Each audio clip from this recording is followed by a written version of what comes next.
All right, welcome to the Aloha Friday portion of the Growthcast. My name is Tyler Devereaux, here with Jackson Campbell. That's your name. That's me. Nice to meet you, bro. Thanks, you too.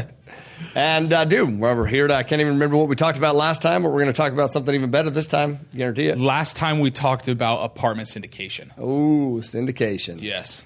What is a syndication? Yes, that's what we talked about. I love it. That was a great one. Yeah. All right. Okay, before we jump in, want to give a shout out to our Peak Partnership event. Tell them about our Peak Partnership event, bro. Peak Partnership event's coming up. It's going to be a really special networking event. One of the things that you actually said about the event, which I thought was really cool, is that it's not a time to come be motivated, but to strengthen your foundation, which is awesome, right? Motivation is fickle. It comes and goes. But at the Peak Partnership event, we're looking to strengthen everybody's foundation, whether that be networking with other partners, trying to find people to sponsor your deals, raising capital, or if it really is just strengthening that foundation to build everything on top of. We're going to have some really high-level speakers there. We'll have Ed Milet there, which we're really excited about, and Eric Thomas, also very excited to have both of those heavy hitters there with us. And we'll also have Tyler Devereaux. Dude, don't leave me out. Come on, bro. I wasn't going to leave you out. We're going to have also some great speakers from the MFM side. We're going to have Tyler. I believe Ryan's going to be speaking, and Dallas is going to be speaking too. Yep. So it's going to be an awesome event with some really high-level content. Totally. And like I said, it's going to be an awesome opportunity for everybody to come together and strengthen that foundation that they already have. Whatever type of partnership you're looking for, even if you're looking to place passive investments, there's no better place in the world than to come to that event to meet. You're going to meet some of the top operators in the nation. Yeah. To be able to place that capital. With. Yeah. It's going to be an awesome event. It's going to be in Vegas. Did I even say that? Las Vegas, Paris Hotel, April 8th and 9th. 8th and 9th. First weekend in April. I'm so stoked about it. It's going to be good. It's going to be a good time for sure. Okay, what are we going to talk about today? Awesome. Today we want to talk about sales. Okay. And how you define sales. Yeah. So let's just dive right into that. Yeah, I'll say I freaking love this. I love this topic. Yeah. Man. Like a large portion of the success. Whoa. Mike's getting your way. I just got a little animated there with my hands and damn near knocked the mic over. But a big portion of the success that I have had has been due to the foundational skills that I've learned, sales skills that I've learned. Yeah. And listen, regardless of what your view of sales is, if you don't understand how to sell yourself, you will struggle to live your ultimate purpose, right? Your definite purpose. 100%. So. Can I just add something to sales real quick before we dive in? Add something to anything. Sales, when I think of sales, I think of high-level communication. Yeah. Right? It's just super, super high-level communication where you're communicating and helping somebody with whatever needs it is that they need. Perfect. So sales does have that negative sentiment around it when it's kind of thrown around in business, but it's really one of the most positive things once you really understand what sales is. Completely agree, man. Like sales is not about convincing people of anything. I believe it's the same as you just said. It's just the opposite. It's helping people get what they're looking for. So the definition of sales, okay? Because that I don't know if you even know this, but I had this sales job in my early 20s. It became this. Honestly, it was kind of a source of embarrassment for me because I viewed sales as convincing people to buy things they didn't need. Right. Literally, that's how I viewed it. I think that's how a lot of people view it. Totally. Yeah. But when I started studying like the top people, I realized that the top people did not do that. The top people, it was service-based. It was like helping people. And the word sell originated from the Scandinavian word sala, which means to serve. That's what it means.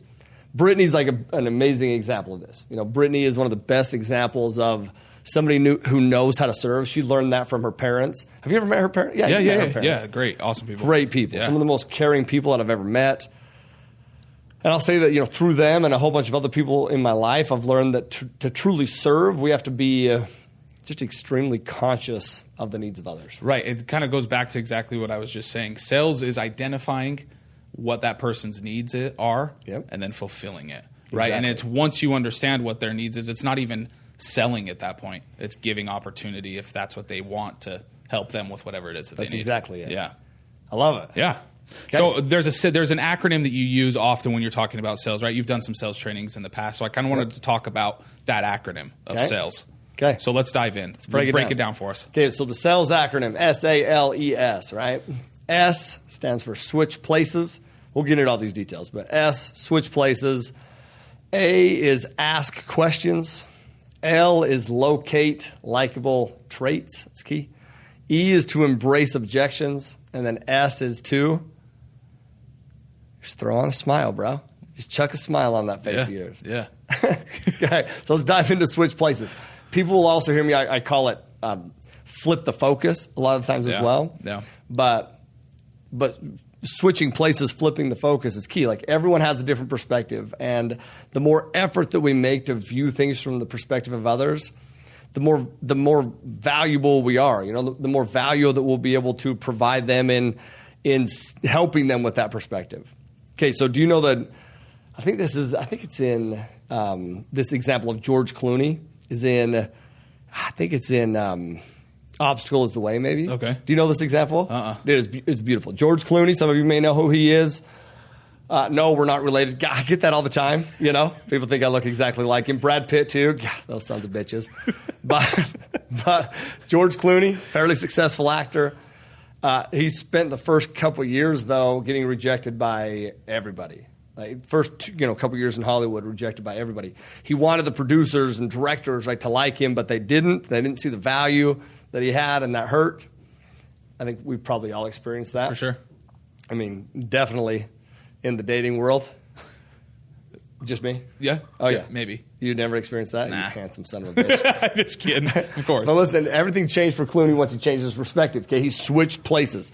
So what he did, he realized that instead of just looking at all of his needs and all of his concerns, he realized that casting was an obstacle for producers too. You know, they need somebody to find that for that specific role, right?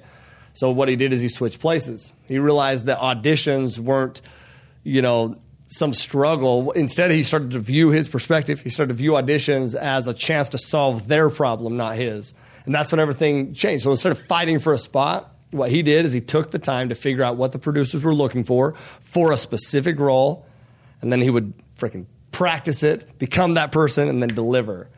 And obviously he, became... It's very successful. Yeah. Yeah, extremely successful. You take that same approach, I've noticed, with brokers, right? Yeah. So I take the same approach with brokers, investors, really anybody. What I did, instead of researching what I should be asking a broker, and I did research that. That is important, right? But instead, I researched what brokers were taught to look for in investors, what their frustrations were, who their ideal client was, why they chose one person over another person. Like, I actually called brokers in an area that I knew I was not going to invest in, mm-hmm. and I posed as a college student who was writing a thesis or whatever. Paper? Yeah, I obviously didn't go to college. Yeah, neither. Did you? Yeah. But a report, a paper, a thesis, writing whatever. And then just interviewed him, man. And I'll tell you, that was huge to me. Like by understanding how to switch places with the broker, I started to understand their perspective. Which really what that did is that helped me cater my message to meet that narrative. Yeah. And that same principle applies to anybody, dude. Whether that's me trying to get my kids to eat dinner, finish their dinner, right? Or talking to an investor to try to finish our raise. It applies to anybody. Right. The most effective way to serve is to understand somebody else's point of view. And I've never met anybody in my life that does that more than Brittany does, which is why she's so good at serving. Why do you think that that's so useful? Why do you think that works so well? Because it's different, man. It's different. Thinking about the wants and needs of other people is genuinely different. Think about this, especially in today's, selfie-taking, social media-based comment world. I mean, most people are focused solely on what they want, right? And as a consequence, though, they don't get what they want. Right. It's kind of a weird thing, right? In order to get what you want, you need to focus on getting other people what they want. Absolutely. Absolutely. So that's the first thing. Switching places. Switch places. Switching places, or like you said, another way that you phrase that is flipping the focus. Flip the focus. Flipping the focus. Awesome. Okay, well, next thing is A. Asking questions. Asking questions. What kind of questions is it that you're asking? So asking questions is critical. I'll give you an example. Well, first off, asking questions allows us to understand that person's point of view even more, and ultimately allows us to provide value. We've mentioned a ton. Value creation is the key to wealth creation. Right. So, I'm on a phone call with, and it's funny though, because sometimes even though we know these principles, we forget them, right? So I'm on a phone call with a buddy of mine. He calls me who wants to talk about investing. His name's Ben Wilkie. Ben, if you're listening to this. Shout out Ben Wilkie. Shout out to Ben Wilkie. Stud, dude. I should talk about his story too. But in short, man, so also, Ben, sorry for effing this up yesterday. But I didn't ask questions, Ben. I just kind of dove into what we did instead of asking questions to truly understand where he was at, what his perspective was, what his knowledge in the industry was. And then what that would allow me to do is to cater things to, that message to him. For sure. Instead, I just started to dive in high level, then deep, and then high. And then I was like, well, shit, dude, I have no idea if this is grasping or not. Yeah. And then we came back and circled it back around. And then I started to ask questions. So we need to focus on our, instead of focusing on our needs, we need to focus on and ask questions about what they need. And not that I was trying to focus on my needs during that call, but I didn't know what his needs were. Like I knew he was interested in investing, but I needed to know how to deliver that message to him so he understood what we did, So asking questions, so you're saying asking questions is also discovery. It's discovering what it is that they need. It's exactly what it is. And then once we know what they need, then we can show them how we can help get it. And that's not manipulation, by the way. That is value. If we can't help them get what they need, we tell them that. 100%. And then what do we do from there? We refer them to somebody else who can. Yeah. I mean, if you want to start gaining respect. So, dude, Ben Wilkie is a perfect example of this example, okay? He starts his business. He helps connect high school students in Asia with colleges in the States. Oh, wow. And he puts on these events. Yeah. Well, his first event that he was scheduled to do was in Asia. I can't remember. Singapore, maybe. Wow. In March of 2020. And all these people sign up, ends up having to refund all their money. He could have kept all their money. But he postponed it, yeah. Yep, but he did not. He refunded all their money, which means he lost all his money. But do you know what's happened since then? That point of his life then he was telling me this yesterday, caused him to now look internally and how we can solve this problem at a different level. He's now figured out how to solve that problem at a different level. All those people that he took care of, and when his competitors were not refunding and taking care of those people, they trust him explicitly now. And his business is freaking thriving, which is why he's calling me to ask how we can place money. Yeah. His long-term perspective, dude, that's a whole other podcast in my opinion. But asking questions is key. It also allows us to maintain the power position, and do that, maintain a power position in the most polite way possible. Why do you think that asking questions puts us in a power position? It was a power move. Yeah.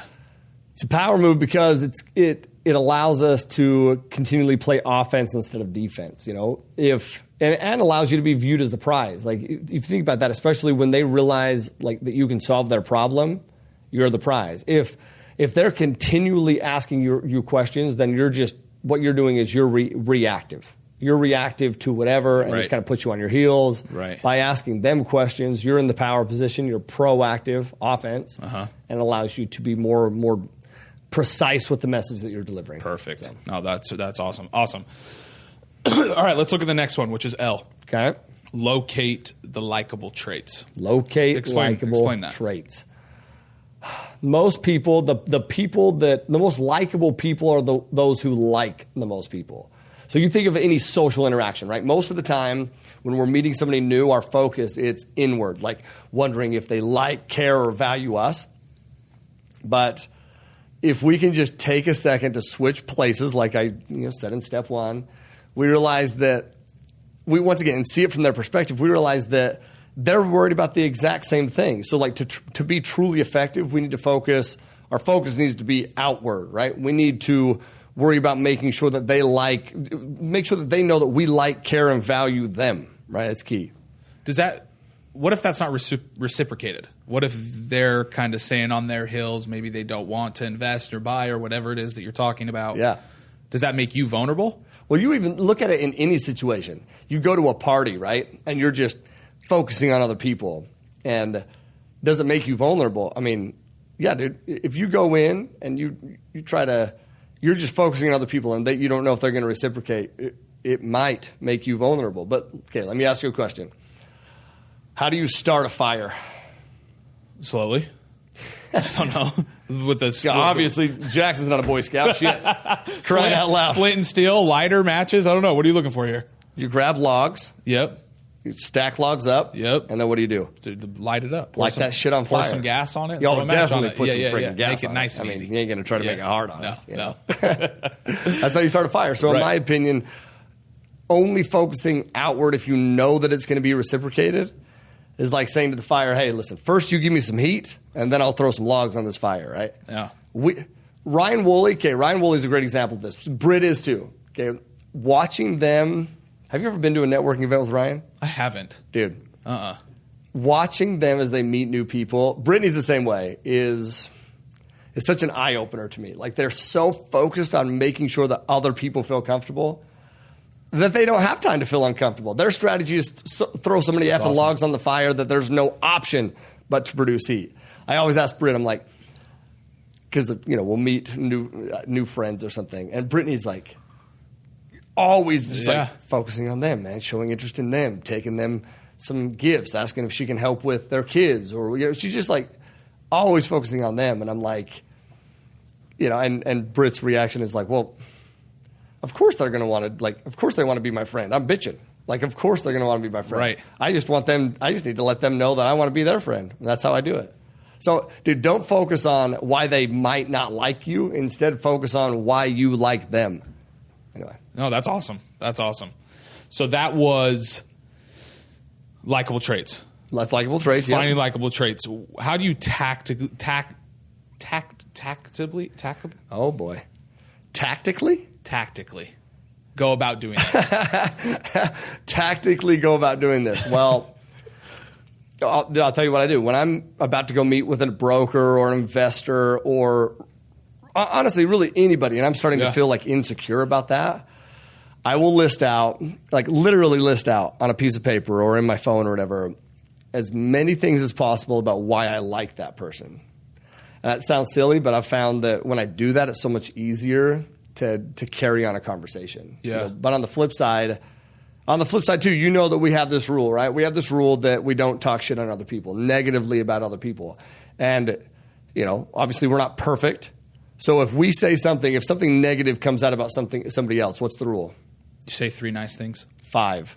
Come on. Well, Jackson doesn't know because he doesn't obviously say bad things about people. Hey. And that's legit. Thank you. You just don't. I don't. I try not to, for sure. Yeah, you just don't, man, which is awesome. But we have to write 5 things about that person that we just spoke negatively about. Because listen, the lesson that you'll find when you do that is and I learned that lesson. Have you ever read the book Think Like a Monk? Okay, Think Like a Monk by Jay Shetty. It's on the list of great books you've told me to read. Yeah. That's where he gave that example, and I was like, I love it, and I immediately implemented it. Like, the lesson is that you'll learn is the far majority of people have way more that is positive about them than they do that is negative about them. That being said, though, let's be honest, dude, some people are just assholes. So if that's the case, dude, you just got to cut ties. Yeah. Like, there's no reason to speak about or do business with those types of people. Like, life's too damn short, man. Right. If you've thrown wood on the fire and the fire isn't burning, learn from it, set it aside, and move on to those in this world who are worthy of your time period. For sure. Another thing that comes along with finding likable traits is it's so much easier, I've noticed, to serve people when you like them. Oh, yeah. Right? So like pointing out those things and really focusing in on the positive things about somebody makes it so much easier to serve and take care of and go the extra mile for them. Yep. So when you're and that plays a huge role in when you're selling people or trying to find investors to come into your property or whatever it is that you're doing. You have to have that. Yeah. You have to be able. It's gonna help in the long run too, to be able to continue to go the extra mile for them. Yeah, after the sale's closed. Because, dude, what happens when you serve somebody? You love them. Like, right. Dude, think about Roscoe. What does Roscoe do for you? He cuddles. He brings me joy. Yeah, He's been helpless. Like, dogs are helpless. Yeah. If we're being honest. Like, they don't talk to you. No, they don't. Verbally, non-verbally, maybe. Yeah. But your role as a human being with a dog, and why dogs are man's best friend, is because you're serving him. You love those that you serve. Yeah. So if you're struggling to love someone, serve them. Yeah. Serve them. Dude, it's one of the things you talk about all the time too. Is when you're feeling down on maybe yourself, even the best thing to do is to look outwards to serve somebody else. Keep that ball rolling. Okay, now the next thing is embrace objections. Yeah, E. Embrace objections. Let's talk about that. So first off, like when you effectively switch places, right, you're going to naturally begin to understand questions and objections that those people might have. And most people run from those things. Dude, do not run from those objections. Embrace them. Like questions, doubts, concerns, whatever you want to call them. Those are good things, man. If you think about this, like if they didn't have any interest, they wouldn't have any concerns. They would just nod their head and then end the conversation as quick as they possibly could. Right, you know? Right. Concerns only come, more objections only come when they actually have interest. So first, man, remember that. Like remember that. You know, change your perspective on that, and then understand that knowing what their objections are, or at least an idea of what they might be. And then being confident enough to just embrace them, dude, that will set you in a league of your own. Right. I call these response blocks. You know, my approach is I want to bring those up before they do. Once again, I call it a response block, and they're highly effective. And I'm not trying to block someone's response. I care so much about their response that I want to cover it before they even have to bring it up. Right. So I'll give you an example of this in the multifamily space. Okay. We have this seller's interview. And a seller's interview is, so you submit offers, they choose a couple of them, and then you actually interview, so the top offers, and then you interview with the seller, and they choose who they're going to award the deal to. So my first one, really, so the first one that I ever had, I had no idea what to expect. So we asked anybody and everybody what we could expect. You know, those people who had not only been in a seller's interview, but those who had been a seller in a seller's interview. And what that helped me do is, once again, switch places, right? Flip the focus and understand what the seller would be looking for. Helped a ton. So what did you find? That they were looking for? Yeah. Dude, on the most basic level, I would say that they're looking for three things, okay? One, are we dedicated to doing everything that we need to actually close? That's key. Okay. Number two, where are we sourcing the capital from that's important? Debt and equity, but I mean, primarily equity. Like, where are you raising the money from? How much money can you raise? And then number three is, will you try to retrade down the road? Retrading just means renegotiating.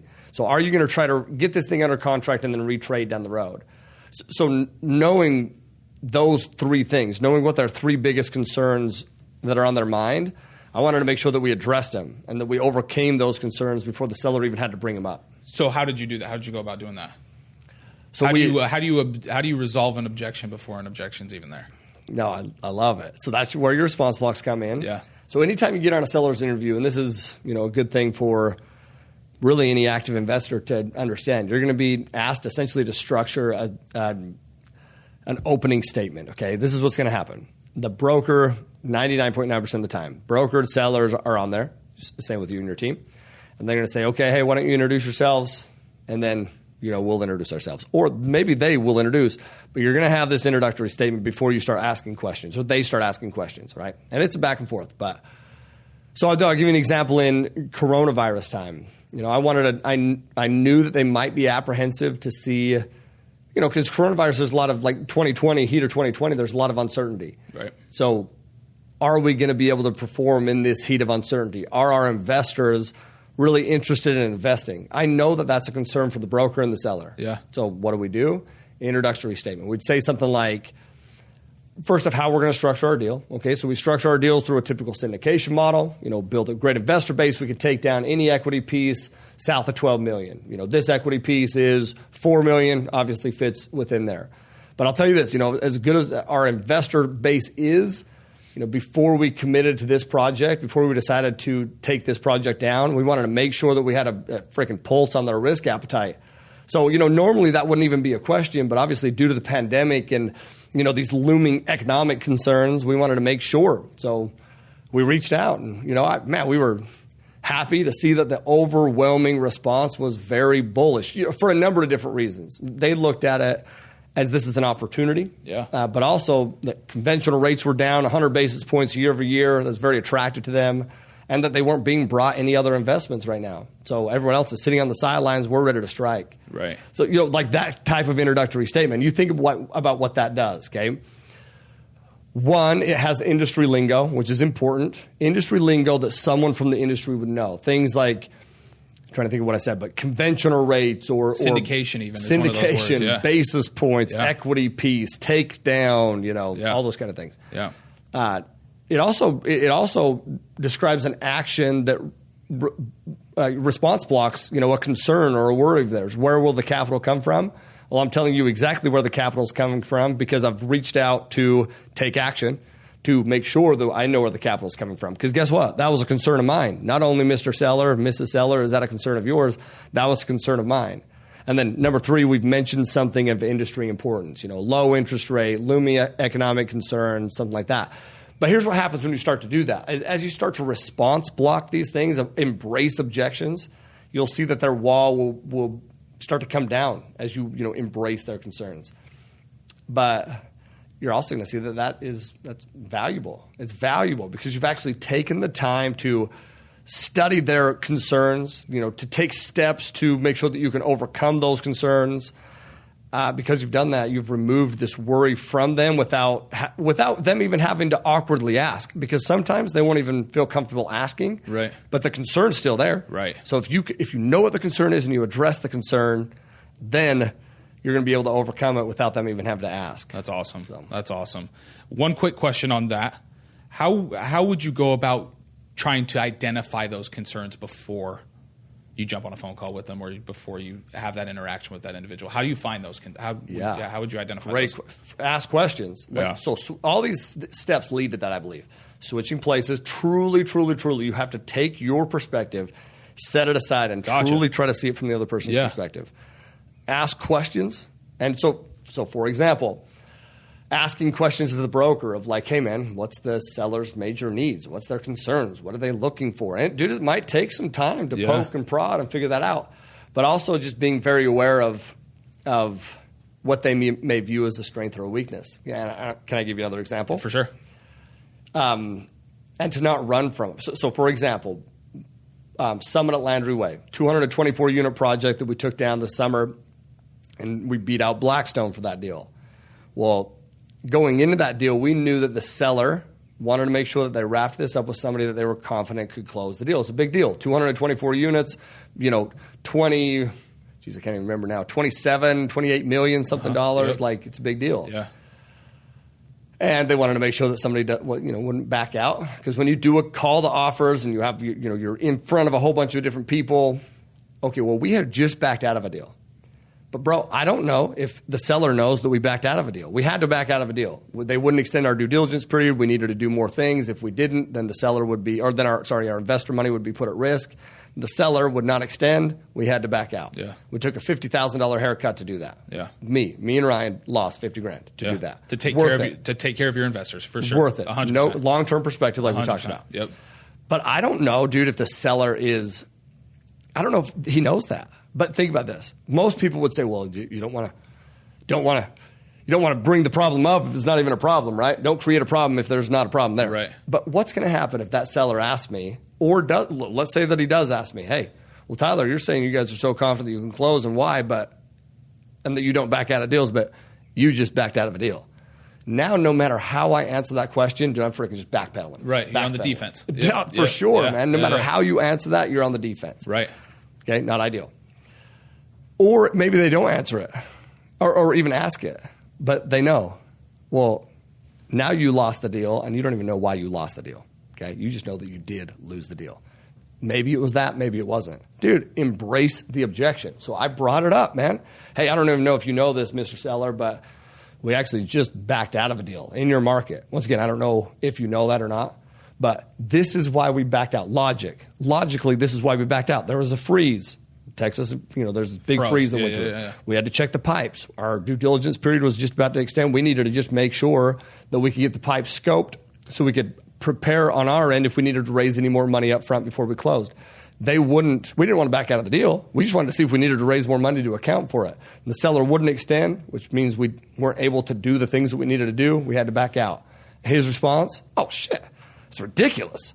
that's ridiculous. And I was like, exactly. But once again, I don't know if you knew that or not. Yeah. I just wanted to make sure that you knew the reason behind that. But it's so much better that you address it up front, because imagine you guys don't address it on that call. Yep. He decides he does want to move forward with Multifamily Capital Partners, and then he finds out you just backed out of a deal after this conversation. Now he's all worried. Now he's all worried. Now he's rethinking everything from that conversation and trying to nitpick everything we do. Right. But on the flip side, that trust is huge, man. Yeah. And then you gain his trust by telling him, hey, this just happened. We want you to know. That's obviously, that's gaining trust right there too. No question. For sure. Awesome. Thank you for sharing those. That's so valuable. Yep. The very last step is S, which is smile. Smile, bro. Yeah. There is nothing as attractive as somebody who is enjoying what he or she is doing. Like, smiling and having fun, by the way, is synonymous with confidence and happiness. For sure. And that's infectious. Smiling makes it easier for other people to find joy. Yep. And, helping others find joy is the greatest service that you can provide. So smile, man. Don't be such a negative, crotchety asshole. No, can I share an experience Please. from this? So a lot of people don't know this, but Tyler was one of the very first people that actually trained me in sales. I hadn't learned a ton about sales, and I got a job working with Tyler, and he was training me on how to do sales. And the one bit of advice that he gave me, obviously I was reading books and trying to teach myself, but the strongest bit of advice that Tyler gave me was to be myself. Yep. Because Tyler knows who I am. Tyler knows I'm a positive, happy, smiley, go-lucky kind of dude. Yep. And that was the biggest advice, and the biggest help that really did end up helping me in the end was that advice to just be myself. Instead of trying to do all of these other things, one of the biggest things you can do is be yourself, smile, and be honest. Yeah. And making sure that it all comes back to that service base, that you're there to help them with their needs and what it is that they need. Well, bro, think about what you did when we first met. First, I had just bought these brand new Air Jordan 11 Space Jams. So sick. I was so pumped about this purchase. And I wore them to a Christmas party that Jackson happened to be at. Yeah. And we had never met at this point. No. Tyler didn't come to my wedding. Tyler is my wife's cousin, and Tyler wasn't at my wedding. I'll hold it over his head till the day he dies. Did I get you a gift? Anyway, those Space Jams. My bad shit. Hey, if you were to get married now, I would come. Oh, I'm sure. If you guys ever renew your vows, you're there. I'm there. I'll make sure you get an invite. Yeah, maybe I didn't get an invite, bro. Maybe not, dude. That'd be on Courtney, not on me. So I'm not taking that blame. First thing he did, dude, is he came up and he was like, and once again, he's not worried if about feeling liked, cared, or valued. He comes up and first thing he does is like, oh, bro, nice to meet you, bro. Those Space Jams. Find some commonality, right? Some way to connect. He's like, dude, those are so sick. I love those, man. Those are awesome. And immediately I'm like, oh, I like this dude. And then I watch him the rest of the night with the party, just like interacting with everybody, man, cracking jokes, having fun. Once again, just finding ways to make other people find joy. Yeah. Thanks, dude. Thank you, bro. Awesome. Well, as we're wrapping up this Aloha Friday, what would be a great Hawaiian value? Can I be honest? Yeah. I've been trying to think through of a Hawaiian value this whole time as we've been going through. Yeah. I got nothing off the top. Let's do Pono, dude. Okay. What's Pono? Well, that's kind of in bad. That's kind of what we're talking about here. Yeah. Not being extreme on either one of the sides, but Pono. Correct me if I'm wrong. Yeah. New to the island, I might be wrong here, but Pono is balance. Am I right? Yeah. Is that no? Explain a little bit better. No, it is. It's balance and just doing. It's everything good. Doing the right things. Right. Pono. You guys agree? You guys know? Yeah. We got Alex and Courtney. Courtney is saying she doesn't know. Alex has been here for a few years, and she's giving us the nod. So I'm going to go ahead and say yes. Yeah, it is. Pono is okay. Pono is balance. So, exactly. Righteousness, balance. Doing the right thing. Yep. Sales is always going to come down to, a lot of people like your very beginning thing that you talked about, sales, people think selling something to somebody that they don't need. Yeah. Selling them something they don't need. If that's how you want to go about sales, you'll never be successful. Mm-mm. But if you take it as more of a Pono approach or more of a service-based approach, trustworthy, trying to help them with what their needs, then your sales, whatever it is you're trying to sell or raise, or that will just exponentially do a lot better. Bro, that was a great one to choose, man. It's awesome because, once again, you may be successful if you don't take that approach in the short term, but you're never going to be successful in the long term. Yeah. Pono, man, do what's right, righteousness, balance. Once again, I love it. Great choice. Thanks for saving me on that one, dude. Yeah, of course, dude. All right, hey, thank y'all for tuning in on today's Aloha Friday drip. Man, go sell some shit this weekend, okay? Sell your family on happiness, joy, whatever you need to sell. And practice the principles, man. Don't just listen and then move on. truly sit down and think, how can you apply the principles that we just talked about? SALES, S-A-L-E-S, the acronym. Go put it into work and always live with Aloha. Peace.